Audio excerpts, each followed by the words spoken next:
Russian क्रांतीमध्ये 1917 साली Vladimir Laden यांनी हा डिक्लेअर केला। 8 मार्च रशियन क्रांतीमध्ये महिलांचा जे सहभाग होता तो सेलिब्रेट करण्यासाठी हा त्यांनी पहिल्यांदा डिक्लेअर केला। आणि इथे महिला दिन मला ऍक्च्युली वाटतच नाही, कारण इथे 90% पुरुष आणि 10%च महिला आहे। आणि महिला एका कोपऱ्यात बसलेल्या जशा आपल्या घरात बसलेल्या असतात। तर महिला दिन असा सेलिब्रेट झाला पाहिजे की ते बोलणारे पण सगळे महिला, पुरुष नाही महिला पाहिजे।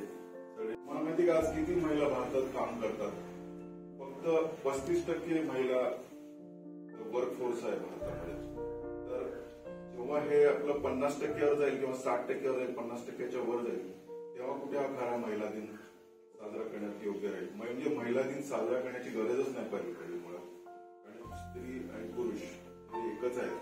तर दोघांनाही काही स्पेशल दर्जा द्यायची गरज नाहीये, दोन्ही सेम आहेत। साजरा करून त्यांना बस त्या दिवशी साजरा करायचा आणि दुसऱ्या दिवशी परत कामाला लावायचं, त्याला काय अर्थ नाही।